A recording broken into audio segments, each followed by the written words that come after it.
La tragedia de Teresa Valdivia, 1889, Yucatán. La joya que dejó una marca imposible. Bienvenido a este espacio donde la historia guarda silencio y los registros oficiales dejan más preguntas que respuestas. Antes de comenzar, te invito a escribir en los comentarios desde qué lugar nos estás escuchando y si este relato te encuentra de día o en plena noche. Nos interesa saber hasta dónde llegan estas historias y en qué momento del tiempo vuelven a cobrar vida. En este canal exploramos casos reales, desapariciones y misterios ocurridos en distintas ciudades de México, relatos que fueron ocultados, ignorados o simplemente olvidados con los años. Si te atraen las historias oscuras basadas en hechos reales y quieres seguir descubriendo estos archivos silenciados, suscríbete al canal y activa la campana para no perderte ninguno de nuestros relatos. Capítulo 1. La joya que manchó la piel. Durante preparativos de boda, en la ciudad de Mérida, capital del estado de Yucatán, el domingo 3 de marzo de 1889, aproximadamente a las 9 de la mañana durante las horas finales de preparación antes de la ceremonia matrimonial programada para 11 que uniría a Teresa Valdivia, de 23 años, con don Enrique Castellanos, de 32 años, en la habitación principal de la casa de la familia Valdivia, ubicada en una de las calles principales del centro histórico cerca de la Plaza Grande, cuando Teresa estaba siendo ayudada por su madre, doña Lucía, y por sus hermanas Magdalena y Rosa a vestir el traje de novia que había sido confeccionado durante 8 meses usando tela de seda importada desde Europa. Cuando había llegado el momento de colocar las joyas que completarían el conjunto, doña Lucía había traído estuche rectangular de terciopelo rojo que contenía collar de perlas que, según tradición familiar, había pertenecido a abuela de Teresa y que debía ser usado por novia durante ceremonia como símbolo de continuidad familiar. Doña Lucía había abierto el estuche con cuidado. Había sacado el collar mostrándolo a Teresa con expresión de orgullo. Collar consistía en 3 hileras de perlas blancas pequeñas, unidas por broche de plata, elaboradamente trabajado con diseño floral. Perlas brillaban bajo luz, que entraba por ventana grande creando efecto hermoso que había hecho que Teresa exclamara con alegría: «¡Es precioso, mamá! Será honor usar collar de abuela durante ceremonia». Doña Lucía había respondido con voz llena de emoción: «Tu abuela Josefina habría estado tan orgullosa de verte usar su collar en día de boda. Ella lo usó durante su propia boda en 1835. Tu bisabuela lo usó antes de eso, y ahora tú continuarás tradición». Había colocado collar cuidadosamente alrededor del cuello de Teresa. Había ajustado broche en parte posterior del cuello, asegurando que collar quedara posicionado apropiadamente sobre corpino de vestido de novia.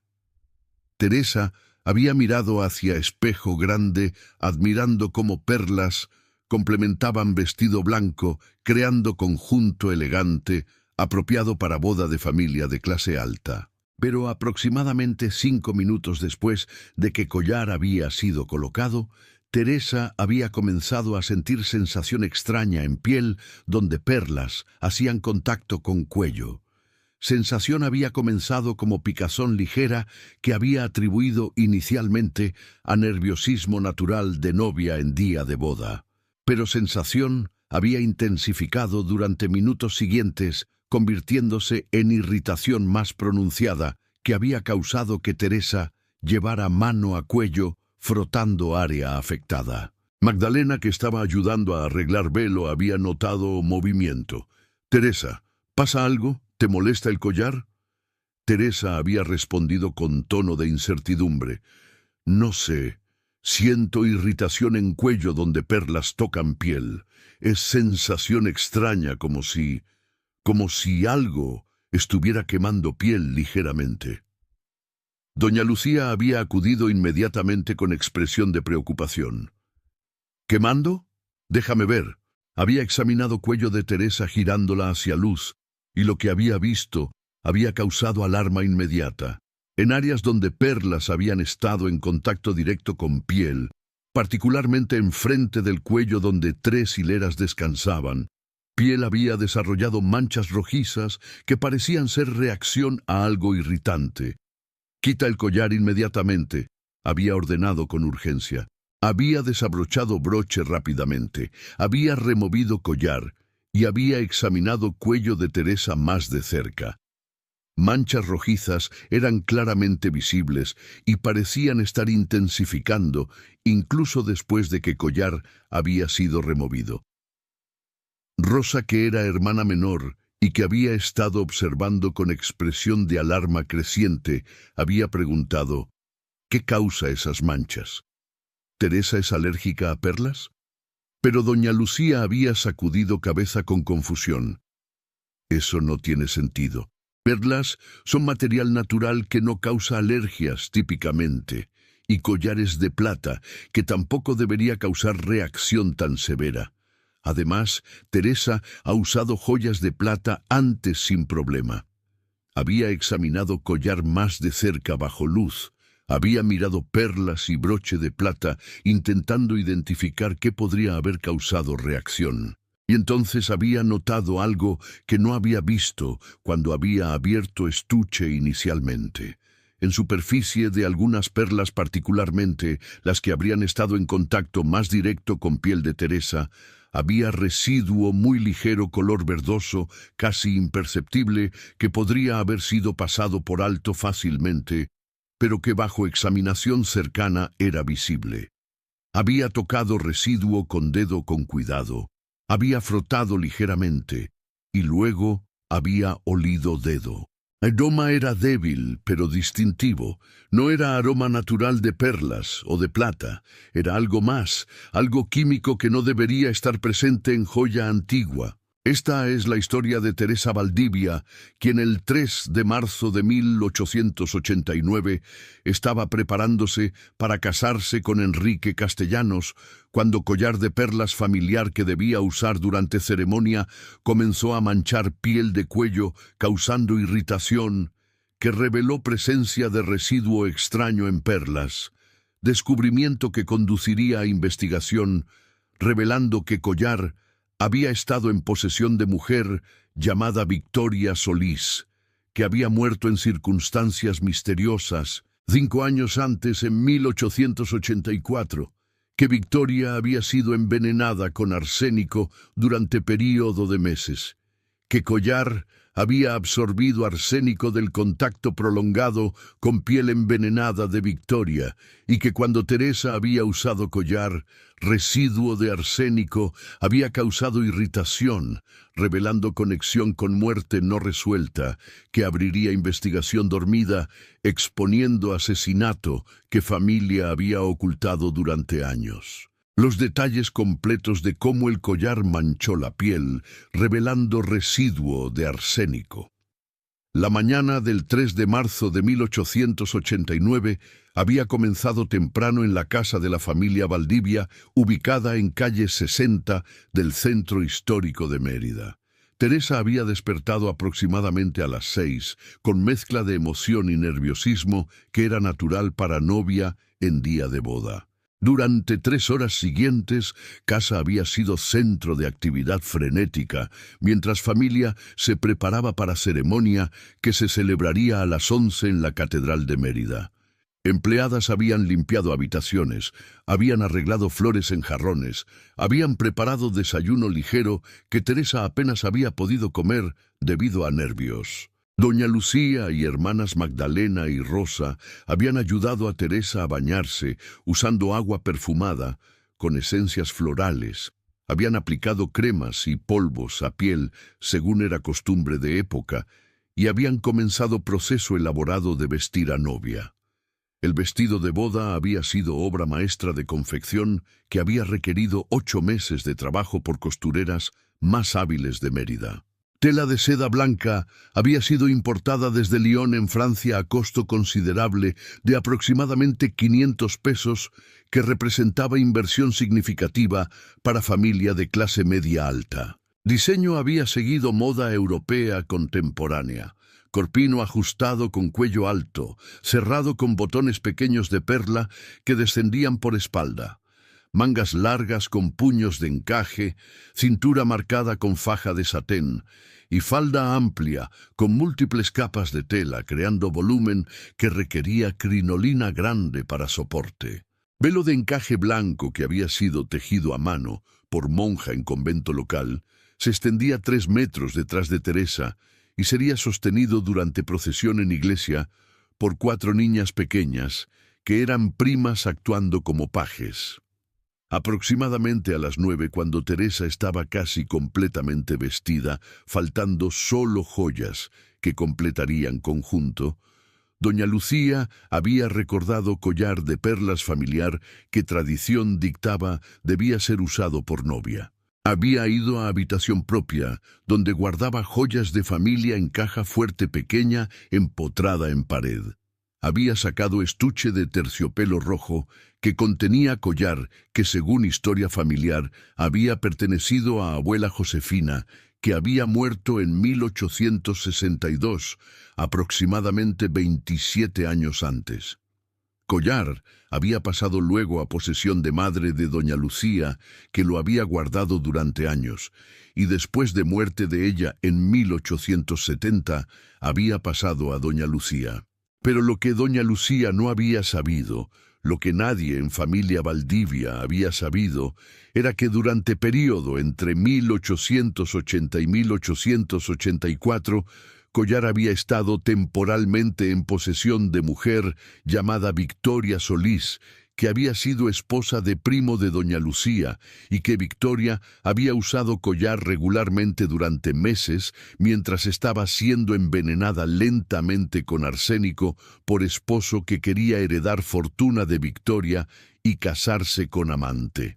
Victoria había muerto finalmente en agosto de 1884 después de enfermedad prolongada, que médicos de época habían atribuido a fiebre tifoidea o a tuberculosis. Después de muerte, Collar había sido devuelto a familia Valdivia sin que nadie sospechara que contenía residuo de arsénico que había sido absorbido por perlas y por plata del broche durante contacto prolongado con piel envenenada de Victoria. Arsénico que Victoria había estado ingiriendo durante meses se había acumulado en cuerpo, había sido excretado parcialmente a través de sudor, y residuo microscópico había quedado en joya que Victoria había usado contra piel de cuello regularmente. Durante 5 años, entre 1884 y 1889, Collar había estado guardado en estuche en caja fuerte sin ser usado, y residuo de arsénico, aunque degradado parcialmente por tiempo, todavía estaba presente en cantidad suficiente para causar irritación cuando Teresa había usado collar. Cuando doña Lucía había colocado collar alrededor de cuello de Teresa a las 9 de la mañana, perlas contaminadas habían hecho contacto directo con piel sensible. Arsénico residual había comenzado a reaccionar con piel, causando irritación química que había manifestado como manchas rojizas y sensación de ardor. Aproximadamente 5 minutos después, cuando Teresa había reportado sensación de ardor, cuando doña Lucía había removido collar y había examinado cuello descubriendo manchas, cuando había examinado collar detectando residuo verdoso en algunas perlas, alarma había crecido exponencialmente. Doña Lucía, aunque no era química o médica, había vivido suficientes años y había escuchado suficientes historias sobre envenenamientos para reconocer que residuo verdoso en metal, particularmente en plata, podía ser indicador de contaminación con sustancia tóxica. Arsénico en particular era conocido por causar coloración verdosa cuando reaccionaba con metales. Había llamado inmediatamente a esposo don Alfonso, que estaba en estudio preparándose para ceremonia. Don Alfonso había acudido. Había examinado collar, había visto manchas en cuello de Teresa y había tomado decisión de consultar urgentemente con médico antes de permitir que Teresa usara collar o cualquier otra joya que pudiera estar contaminada. Había enviado empleado corriendo a casa de doctor Ramírez, que vivía a 3 calles de distancia. Doctor había llegado aproximadamente 20 minutos después. Había examinado cuello de Teresa, confirmando que manchas parecían ser reacción química a sustancia irritante. Había examinado collar bajo lupa que llevaba en maletín médico y había declarado con gravedad creciente: este residuo en perlas y en broche de plata. Necesito realizar pruebas, pero apariencia sugiere posible contaminación con arsénico u otra sustancia tóxica similar. Declaración había causado shock en familia. Arsénico, en collar familiar que había sido guardado cuidadosamente durante décadas. ¿Cómo era posible? Capítulo 2. Yucatán en 1889. Economía del Enequén y Sociedad de Mérida. Yucatán en 1889 era región que experimentaba transformación económica dramática impulsada por cultivo de henequén, planta de agave que producía fibra resistente usada principalmente para fabricar cuerda y cordel, que era esencial para agricultura, particularmente para atar gavillas de trigo durante cosecha en regiones productoras de grano en Estados Unidos y Europa. Demanda global de fibra de henequén había creado boom económico en Yucatán durante década de 1880. Haciendas henequeneras que cultivaban agave en plantaciones extensas, usando mano de obra que incluía trabajadores mayas, viviendo frecuentemente en condiciones similares a servidumbre, generaban fortunas enormes para propietarios. Precio de henequén en mercados internacionales había aumentado constantemente, creando clase de hacendados extremadamente ricos conocidos como casta divina. Mérida, como capital, servía como centro comercial y social de esta economía. Ciudad tenía aproximadamente 60.000 habitantes en 1889. Había sido embellecida con edificios nuevos construidos en estilo neoclásico francés que reflejaban aspiraciones cosmopolitas de élite yucateca que viajaba frecuentemente a Europa y que importaba productos de lujo desde París. Familia Valdivia, aunque no era parte de élite más alta de hacendados henequeneros, ocupaba posición respetable en clase media alta. Don Alfonso Valdivia operaba negocio de importación de maquinaria agrícola que vendía equipos a haciendas henequeneras, máquinas desfibradoras que procesaban hojas de agave extrayendo fibra, prensas que empacaban fibra en balas para exportación. Negocio generaba ingresos anuales de aproximadamente 10,000 pesos, permitiendo vida confortable. Familia vivía en Casa Grande de Mampostería, en centro histórico cerca de Plaza Grande, donde catedral imponente dominaba paisaje urbano. Casa tenía fachada pintada en color amarillo, característico de arquitectura yucateca. Tenía patio interior con fuente central y estaba decorada con muebles importados de Europa, mezclados con artesanías locales. Enrique Castellanos, que era novio de Teresa, provenía de familia similar. Padre operaba almacén que compraba henequén de haciendas pequeñas y medianas, consolidando cargamentos para exportación. Matrimonio entre Teresa y Enrique era alianza apropiada entre familias de posición social similar, pero lo que ni familia Valdivia ni familia Castellanos habían sabido era que collar que Teresa iba a usar durante ceremonia llevaba secreto terrible. Evidencia física de asesinato que había ocurrido 5 años antes y que nunca había sido investigado apropiadamente. Capítulo 3. La historia completa de Victoria Solís. Envenenamiento lento con arsénico. Durante meses, Victoria Solís había nacido en Mérida en 1858 en familia de comerciantes prósperos. Padre había operado negocio de exportación de Enequén, acumulando fortuna considerable durante boom económico. Cuando padre había muerto en 1878, Victoria, como hija única, había heredado fortuna que incluía casa grande en Mérida, inversiones en múltiples haciendas enequeneras y efectivo de aproximadamente 50,000 pesos, cantidad enorme para época. A edad de 23 años, en 1881, Victoria había conocido a hombre llamado Roberto Méndez durante evento social. Roberto tenía 30 años, era guapo y encantador. Decía ser comerciante, aunque negocios específicos que operaba eran vagos. Había cortejado a Victoria intensivamente durante meses, y Victoria, que había sido mujer romántica e ingenua, había caído enamorada. Habían casado en enero de 1882. Durante primeros meses de matrimonio, Victoria había sido feliz creyendo que había encontrado amor verdadero. Pero gradualmente había descubierto que Roberto no era quien pretendía ser. No tenía negocios legítimos. Había acumulado deudas considerables con múltiples acreedores. Había cortejado a Victoria específicamente por fortuna que había heredado. Cuando Victoria había confrontado a Roberto sobre deudas y sobre engaño, él había mostrado lado violento y controlador de carácter. Había comenzado a controlar acceso de Victoria a dinero propio. Había amenazado con violencia si Victoria intentaba terminar matrimonio, y había comenzado a maltratar física y emocionalmente. Victoria había quedado atrapada.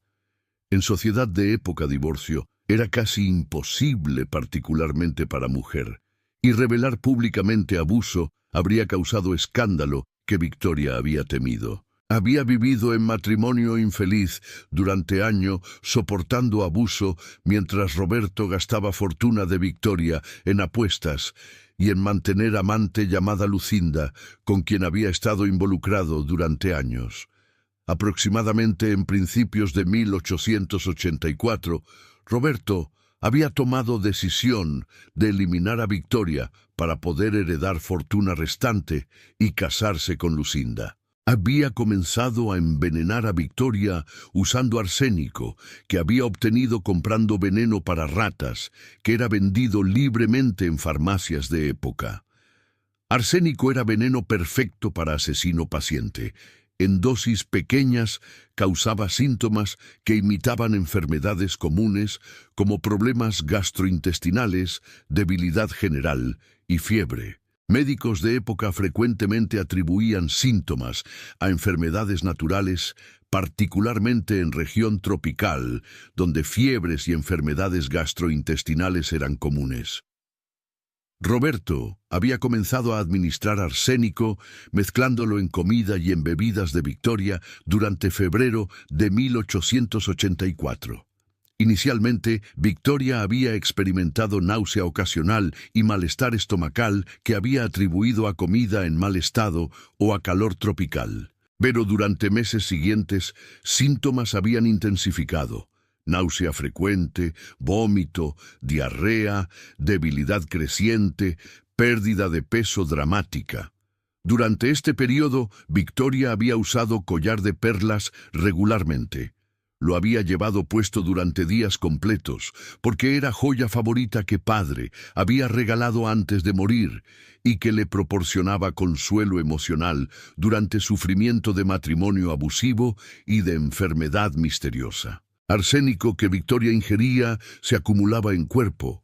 Era excretado parcialmente a través de sudor y de otros fluidos corporales. Y residuo microscópico quedaba en superficie de collar que estaba en contacto constante con piel de cuello. Durante meses, perlas y broche de plata habían absorbido cantidades pequeñas, pero detectables de arsénico. En agosto de 1884, después de aproximadamente 6 meses de envenenamiento progresivo, Victoria había muerto. Síntomas finales habían incluido parálisis parcial, convulsiones y fallo de múltiples órganos. Médico que había atendido había certificado muerte como causada por fiebre tifoidea complicada. Diagnóstico que, aunque impreciso, había sido aceptado sin cuestionamiento, porque fiebre tifoidea era enfermedad común en época. Roberto había heredado fortuna de Victoria como viudo legal. Había vendido casa, había liquidado inversiones y había tomado efectivo de aproximadamente 40,000 pesos que quedaban después de deudas. Había planeado casarse con Lucinda inmediatamente, pero familia de Lucinda, que había descubierto reputación de Roberto como jugador y derrochador, había prohibido matrimonio. Roberto había gastado fortuna heredada durante siguientes 3 años en apuestas, en viajes y en estilo de vida extravagante. En 1887 había quedado en bancarrota. Había huido de Mérida para escapar de acreedores, y se había rumoreado que había muerto en Ciudad de México durante epidemia de cólera en 1888, aunque muerte nunca fue confirmada. Collar de perlas de Victoria había sido devuelto a familia de origen después de muerte. Madre de Victoria, que era prima de doña Lucía, había dado collar a doña Lucía diciendo que debía permanecer en familia. Nadie había sospechado que collar contenía evidencia física de envenenamiento. Capítulo 4. La investigación urgente del residuo y el análisis químico. Revelando arsénico. Cuando doctor Ramírez había sugerido que residuo en collar podría ser arsénico, don Alfonso había tomado decisión de investigar inmediatamente. Ceremonia de boda había sido posponida. Mensajero había sido enviado a catedral informando que habría retraso. Invitados habían sido notificados que ceremonia comenzaría tarde debido a emergencia familiar. Doctor Ramírez había llevado collar al laboratorio químico de farmacia principal de Mérida, donde farmacéutico llamado don Miguel Torres, que tenía conocimiento de análisis químicos, había aceptado realizar pruebas inmediatamente, dado urgencia de situación. Prueba para arsénico en época era relativamente simple, aunque no tan precisa como métodos modernos. Don Miguel había usado test de Marsh, procedimiento desarrollado en 1836 que detectaba presencia de arsénico mediante reacción química que producía gas, que cuando era calentado producía depósito metálico característico. Había raspado residuo de varias perlas y de broche de plata. Había disuelto material en ácido, había realizado procedimiento químico y después de aproximadamente 1 hora de trabajo había llegado a conclusión definitiva. Hay arsénico presente sin duda. Cantidad es pequeña pero detectable. Este collar ha estado en contacto con arsénico en algún momento.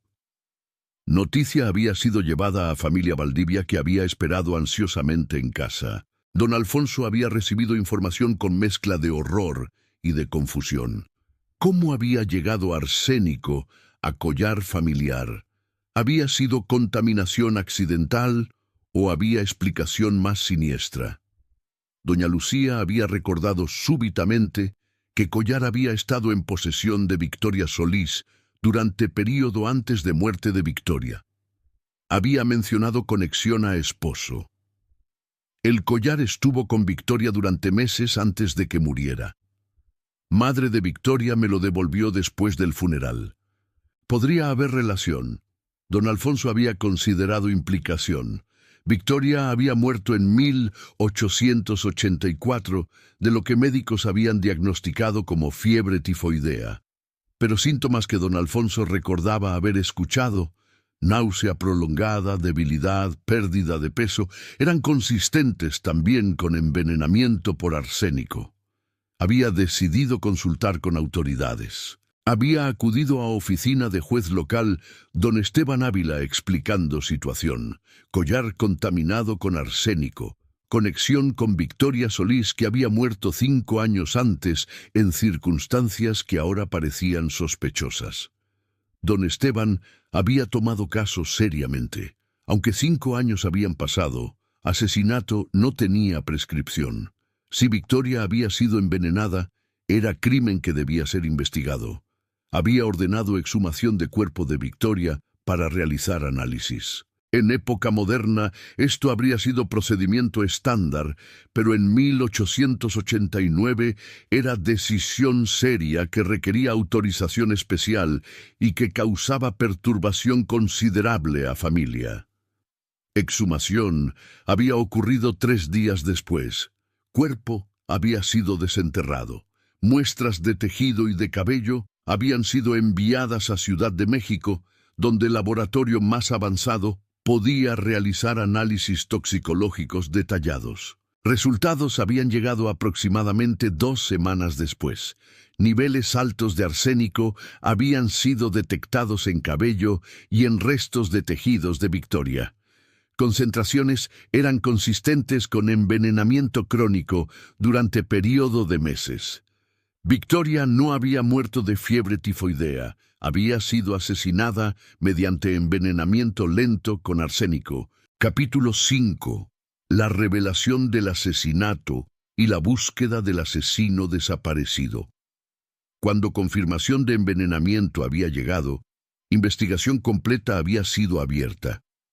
Autoridades habían interrogado a personas que habían conocido a Victoria durante últimos meses de vida, intentando reconstruir eventos de 1884. Empleadas que habían trabajado en casa de Victoria y Roberto habían testimoniado que Roberto había preparado frecuentemente comidas y bebidas para Victoria personalmente. Comportamiento inusual para hombre de clase alta en época cuando cocina era dominio de empleadas. Habían notado que Victoria había comenzado a enfermar poco después de que Roberto había asumido este rol. Vecinos habían testimoniado sobre relación abusiva que habían observado, sobre gritos que habían escuchado provenientes de casa, sobre moretones que habían notado en Victoria ocasionalmente. Amante de Roberto, Lucinda, había sido localizada e interrogada. Había revelado que Roberto había prometido casarse con ella, que había dicho que Victoria pronto no sería problema, y que después de muerte de Victoria había intentado convencer a Lucinda de casarse inmediatamente. Evidencia era abrumadora.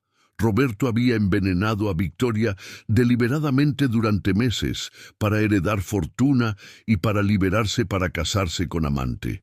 Pero Roberto no podía ser arrestado porque había desaparecido. Últimos reportes situaban en Ciudad de México en 1887, pero pista se había enfriado. Orden de arresto fue emitida, pero nunca fue ejecutada. En cuanto a boda de Teresa, había sido finalmente celebrada aproximadamente un mes después de incidente con collar, después de que Teresa se había recuperado completamente de irritación en piel. Ceremonia había sido marcada por historia dramática que había emergido de joya contaminada. Capítulo 6. Las consecuencias. Para múltiples familias y el trauma de descubrimiento. Historia de collar envenenado se volvió escándalo en Mérida. Familia de Victoria, que nunca había sospechado asesinato, quedó devastada por revelación. Familia de Teresa quedó traumatizada por haber casi usado joya contaminada. Collar fue destruido por orden de autoridades. Perlas fueron disueltas químicamente para eliminar cualquier rastro de arsénico. Caso se volvió advertencia sobre vigilancia en muertes súbitas y sobre importancia de análisis toxicológicos cuando síntomas parecían sospechosos. Capítulo 7. El legado de joya que reveló asesinato olvidado. Teresa y Enrique vivieron matrimonio largo. Tuvieron 5 hijos. Historia de collar fue contada como recordatorio de cómo verdad puede emerger de maneras inesperadas. Victoria fue recordada no solo como víctima de esposo cruel, sino como mujer, cuya muerte, aunque olvidada durante años, fue finalmente reconocida como asesinato gracias a evidencia preservada accidentalmente en joya que había amado. Descansa en paz, Victoria Solís. Fuiste envenenada lentamente por esposo que quería tu fortuna. Sufriste durante meses sin saber que estabas siendo asesinada. Moriste diagnosticada incorrectamente con fiebre tifoidea. Tu collar guardó evidencia de crimen durante 5 años hasta que manchas en piel de Teresa revelaron arsénico residual. Verdad finalmente emergió, aunque asesino nunca enfrentó justicia. Si esta historia te ha llegado, te invito a dejar tu me gusta, a suscribirte y a activar la campanita. ¿Qué te impacta más? ¿Que joya familiar estuviera contaminada con arsénico? ¿Que envenenamiento de Victoria no fuera detectado durante 5 años? ¿O que evidencia fuera preservada accidentalmente en Perlas? Comparte tus pensamientos en comentarios. La descripción detallada de los preparativos de la mañana y el ambiente en la Casa Valdivia, la casa de la familia Valdivia en la calle 60 del Centro Histórico de Mérida, había sido construcción impresionante de 2 pisos edificada durante 1860, durante época de prosperidad temprana, de boom del Henequén. Fachada exterior había sido pintada en color amarillo intenso, característico de arquitectura yucateca colonial, con molduras decorativas alrededor de ventanas y puertas pintadas en blanco creando contraste elegante. Portal grande de madera tallada con bisagras de hierro forjado conducía desde calle hacia zaguán fresco que servía como entrada principal. Interior de casa había sido diseñado siguiendo plano tradicional de casas coloniales yucatecas. Zaguán conducía a patio interior grande rodeado por corredores cubiertos con arcos de medio punto sostenidos por columnas de piedra. Patio tenía fuente central de cantera tallada donde agua circulaba creando sonido refrescante. Estaba decorado con plantas tropicales en macetas grandes, palmas, heliconias, anturios, y piso era de mosaico de pasta importado de Europa con diseños geométricos en azul y blanco. Habitaciones principales, sala, comedor, estudio de don Alfonso, se abrían hacia patio a través de puertas grandes, con vidrios emplomados que permitían luz natural pero mantenían privacidad. Segundo piso contenía habitaciones privadas de familia, accesibles, mediante escalera de piedra con barandal de hierro forjado. En la mañana del 3 de marzo, casa había despertado antes del amanecer. Empleadas, había 5 trabajando permanentemente en casa, incluyendo cocinera, 2 empleadas de limpieza, lavandera y ama de llaves. Habían comenzado trabajos de preparación aproximadamente a las 5, cuando cielo todavía estaba oscuro, y cuando aire matutino era fresco, antes de que calor tropical del día comenzara. Cocinera llamada Juana había encendido fogón de leña en cocina ubicada en parte posterior de casa, había preparado café fuerte de granos molidos esa misma mañana y había comenzado a preparar desayuno ligero que incluía pan dulce horneado día anterior, frutas tropicales, papaya, mamey, plátanos y chocolate caliente espumoso batido según receta tradicional maya. Empleadas de limpieza, María y Sofía, habían barrido pisos de toda casa. Habían sacudido muebles, habían limpiado ventanas permitiendo que luz entrara limpia y brillante, y habían colocado arreglos florales frescos en sala y en comedor, usando flores que habían sido cortadas de jardín esa madrugada, rosas tropicales, bugambilias rojas y fucsias, jazmines blancos que llenaban aire con fragancia dulce. Teresa había despertado aproximadamente a las 6, cuando primera luz de amanecer había comenzado a filtrar por ventana de habitación. Había permanecido en cama durante minutos, procesando realidad. Hoy era día de boda, día que había anticipado durante año desde que Enrique había propuesto matrimonio, día que marcaría transición de vida como hija soltera a vida como esposa, estableciendo hogar propio con marido. Había sentido mariposas en estómago, mezcla de emoción genuina por comenzar vida con hombre que amaba y de nerviosismo natural ante cambio mayor que matrimonio representaba. En sociedad de época, matrimonio era transición definitiva para mujer.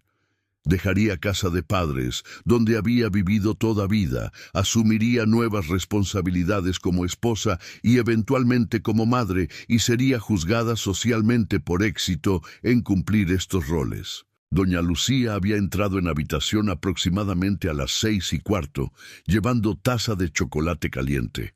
«Buenos días, mi niña. ¿Dormiste bien?» Teresa había sonreído. «Apenas dormí, mamá. Estaba demasiado emocionada pensando en día de hoy». Doña Lucía había colocado chocolate en mesita de noche, había sentado en borde de cama y había tomado mano de Teresa con expresión de emoción maternal. «Hoy es día grande. Estoy tan orgullosa de mujer que te has convertido. Enrique es hombre bueno que te amará y te cuidará. Serás feliz».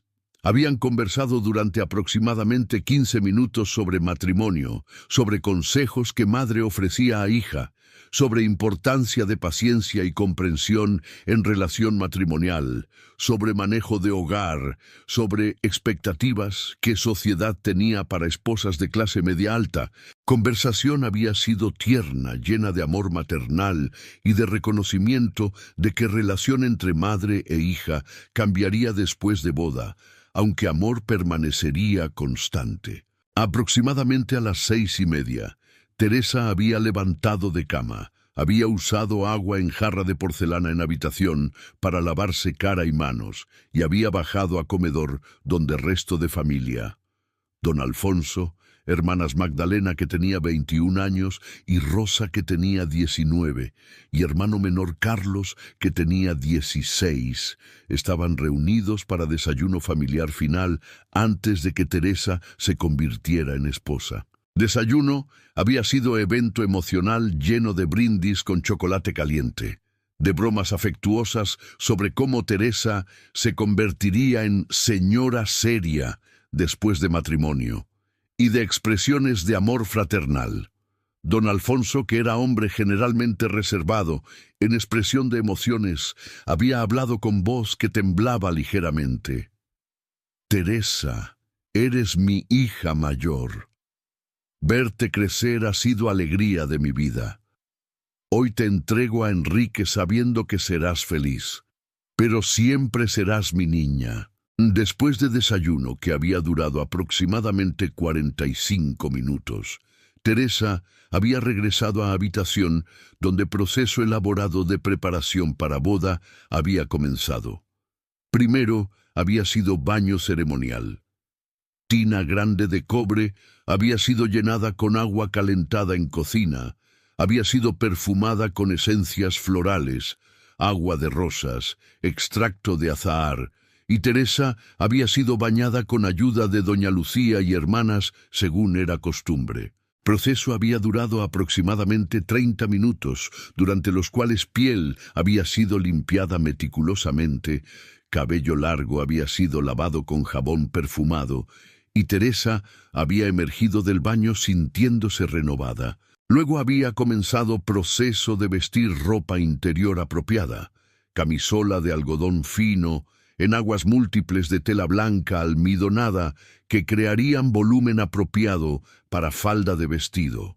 Corsé que había sido ajustado cuidadosamente por doña Lucía, creando silueta de cintura estrecha que moda de época requería, y medias de seda blanca sostenidas por ligas decoradas con encaje.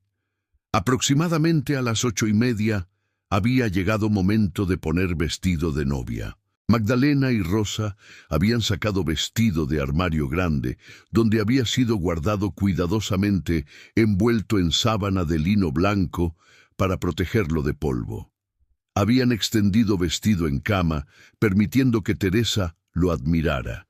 Vestido era obra maestra que había requerido 8 meses de confección. Costureras principales de Mérida, doña Esperanza Cruz y su hija Carmela, habían trabajado aproximadamente 300 horas combinadas creando prenda. Tela de seda blanca había sido importada desde Lyon en Francia a costo de 500 pesos, que don Alfonso había pagado con orgullo, considerando inversión apropiada para boda de hija mayor. Diseño había seguido moda parisina contemporánea, según ilustraciones que habían llegado en revistas de moda francesas que élite yucateca suscribía. Corpino ajustado con cuello alto, cerrado con aproximadamente 20 botones pequeños de perla auténtica que descendían por espalda, requiriendo asistencia para abrochar, mangas largas que terminaban en puños de encaje de Bruselas importado, cintura marcada con faja de satén blanco que se ataba en lazo grande en parte posterior y falda amplia con múltiples capas de tela, creando volumen dramático que requería crinolina grande de aros de metal cubiertos con tela para mantener forma. Hem del vestido había sido decorado con aplicaciones de encaje cosidas a mano, creando borde elaborado que arrastraba ligeramente en suelo cuando Teresa caminaba.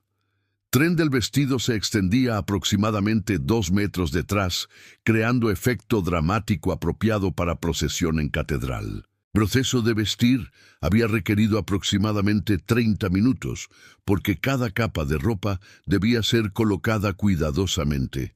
Cada botón debía ser abrochado con precisión, y ajustes finales debían ser realizados asegurando que vestido quedara perfectamente. Cuando Teresa finalmente había estado completamente vestida, había girado para mirarse en espejo grande de cuerpo completo que estaba en habitación. Reflexión que había visto había tomado aliento.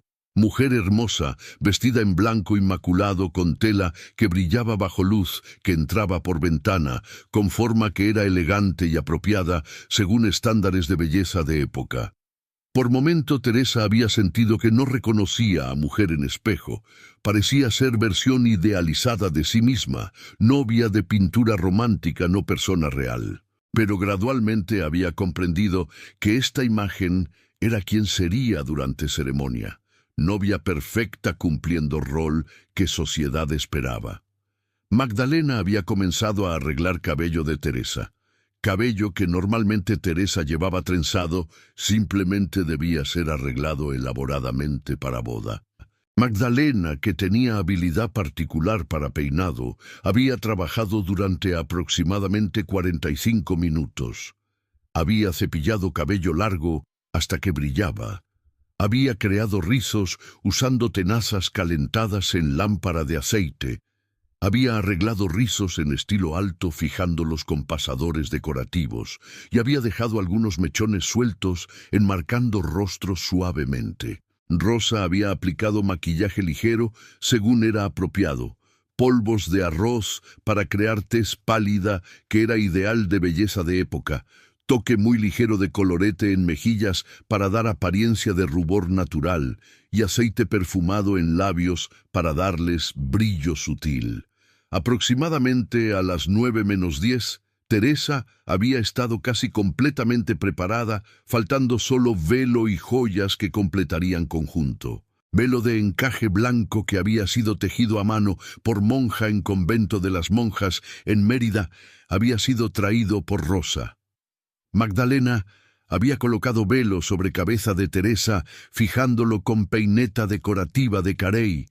Había arreglado pliegues de encaje, permitiendo que cayeran naturalmente, enmarcando rostro y cubriendo hombros, y había extendido tren de velo detrás de Teresa, creando cola larga de aproximadamente 3 metros, que 4 niñas pequeñas sostendrían durante procesión en catedral. Y entonces había llegado momento de colocar joyas.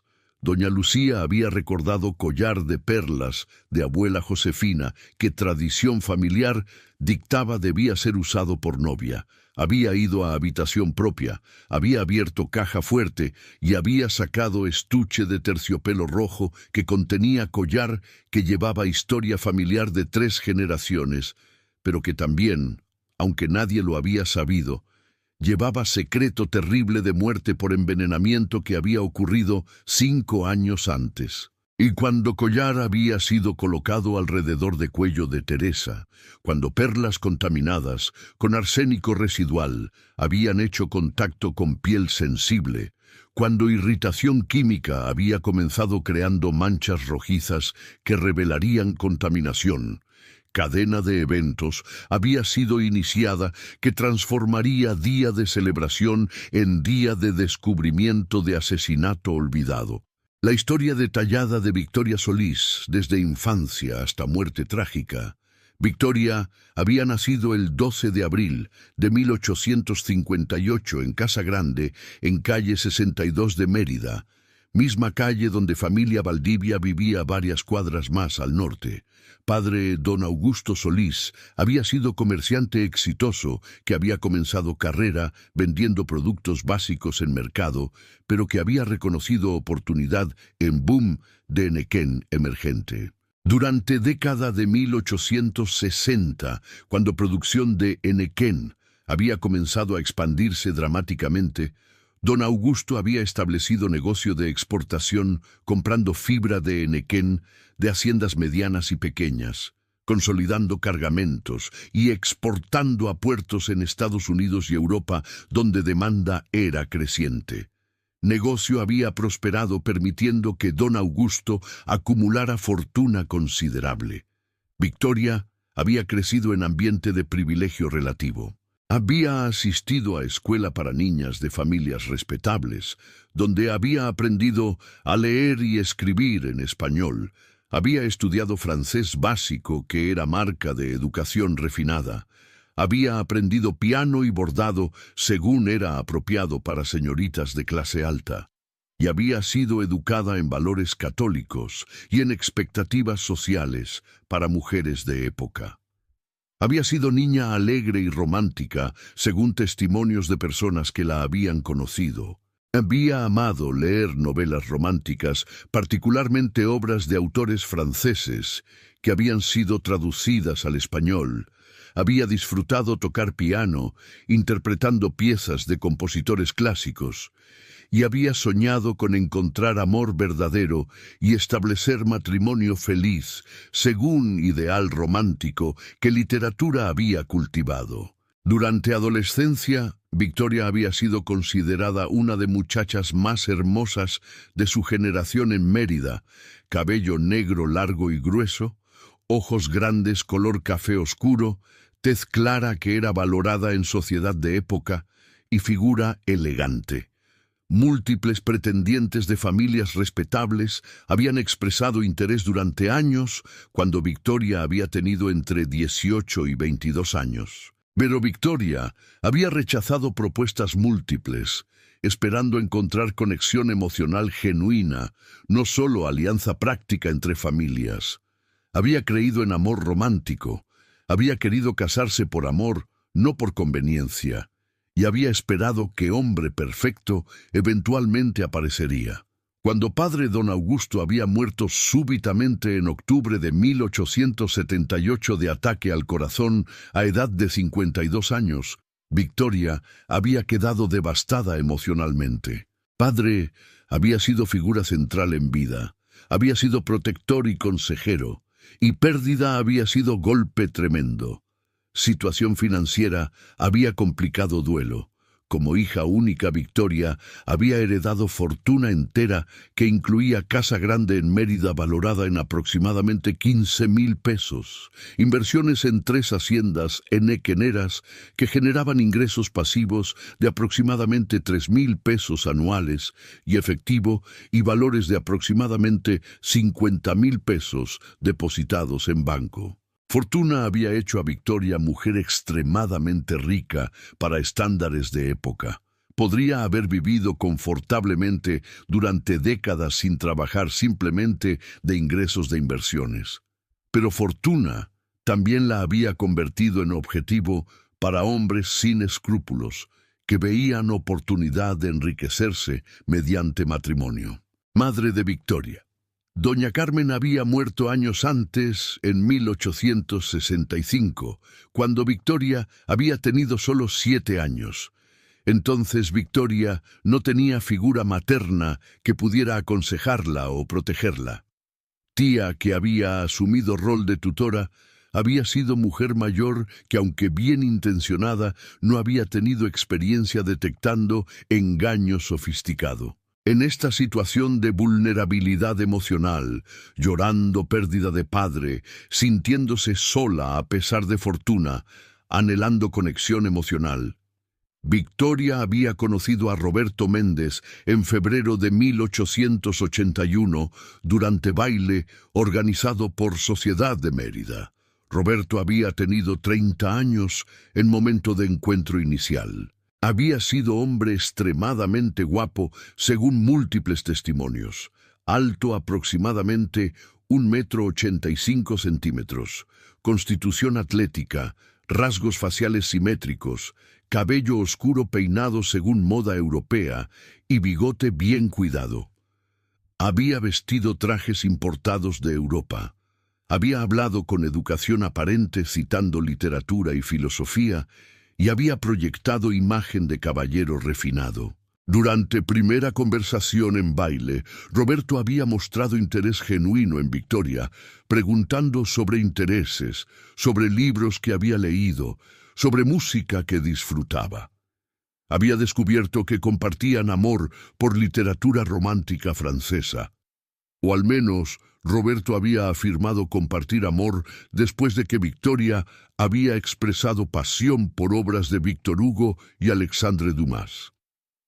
Había solicitado permiso para visitarla en casa. Victoria había aceptado con emoción. Durante semanas siguientes, Roberto había visitado regularmente. Había traído flores y libros como regalos. Había conversado durante horas sobre temas variados. Y había cortejado con intensidad que había halagado a Victoria que después de años de rechazar pretendientes, finalmente había sentido que había encontrado hombre que conectaba con ella emocionalmente y no solo veía fortuna. Pero lo que Victoria no había sabido era que Roberto había sido hombre sin recursos genuinos, que había acumulado deudas considerables mediante estilo de vida que no podía pagar, trajes caros comprados a crédito, estancias en hoteles que no había pagado, deudas de juego que había acumulado en casinos clandestinos de Mérida.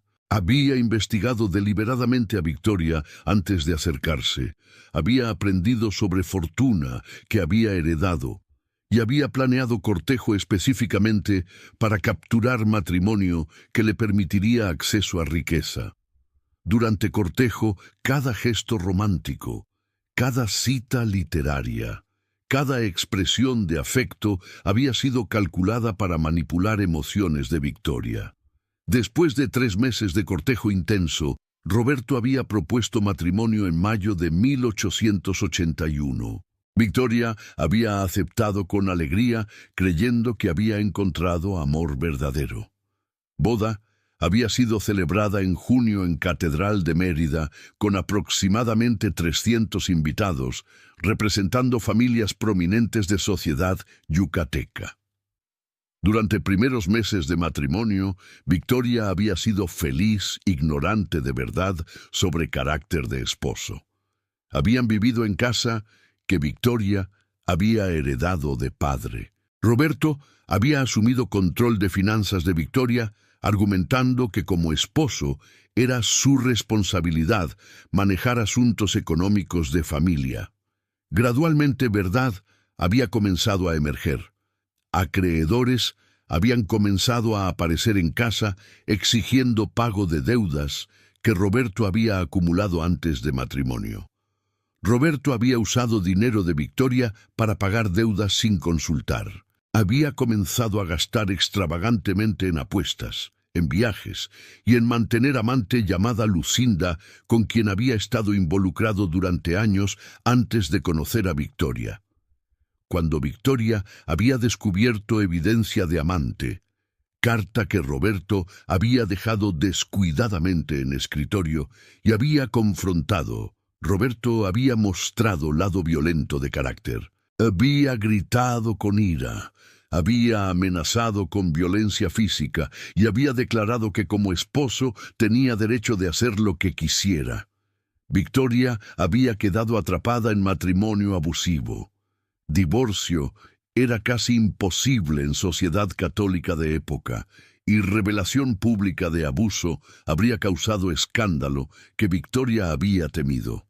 Había vivido en silencio soportando abuso emocional y ocasionalmente físico durante meses. Aproximadamente en enero de 1884, Roberto había comenzado a planear asesinato. Había gastado aproximadamente 30,000 de los 50,000 pesos que Victoria había tenido en efectivo al casarse.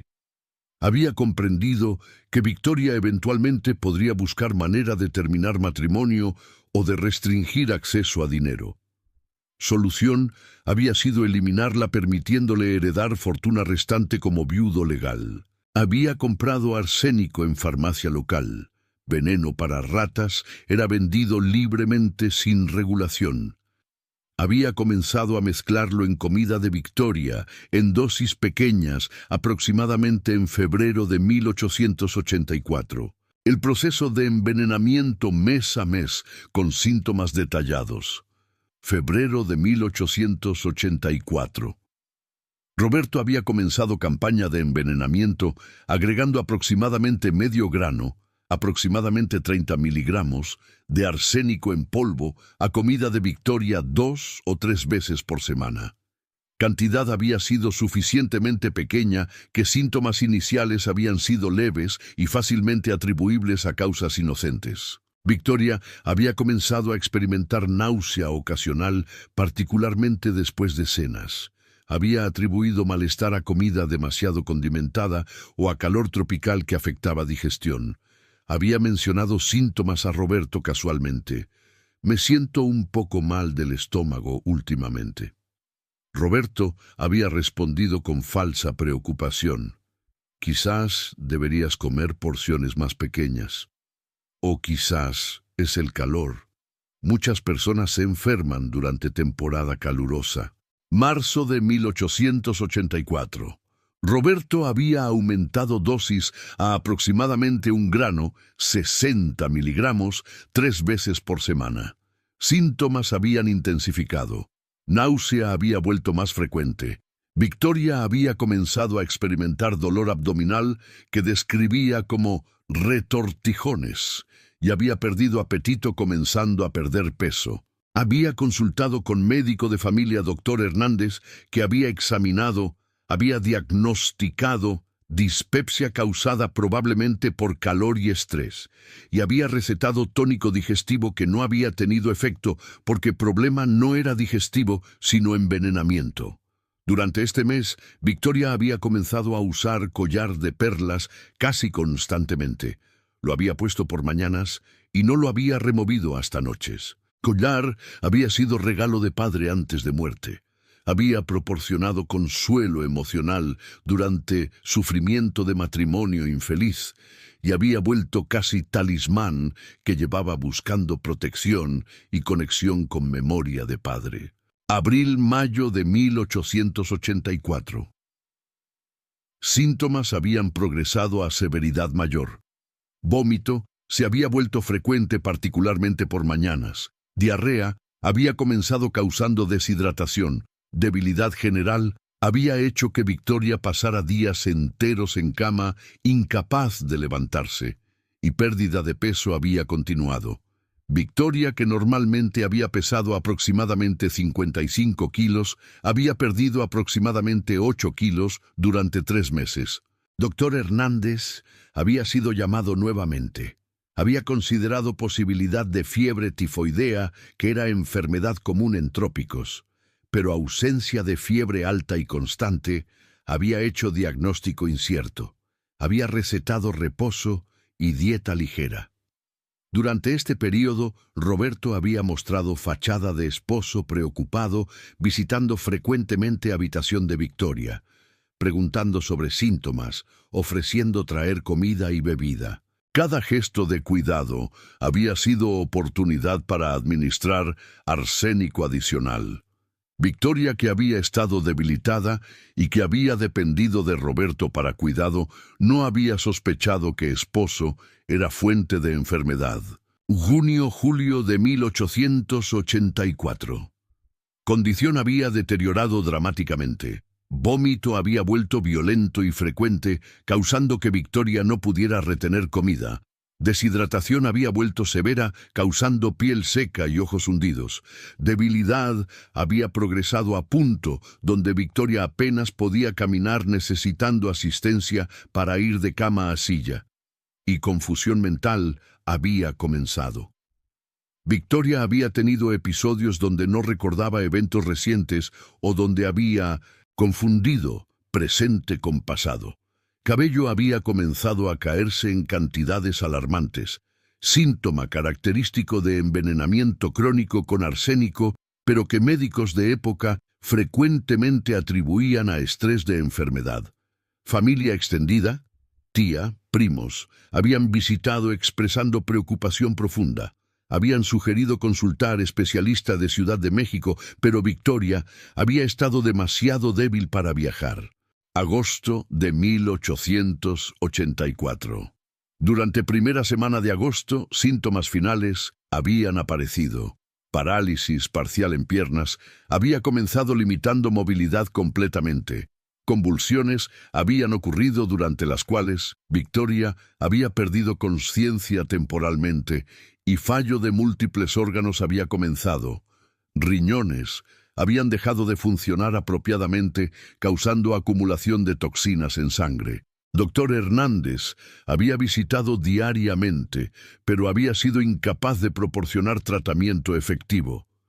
Había diagnosticado finalmente fiebre tifoidea complicada con fallo orgánico.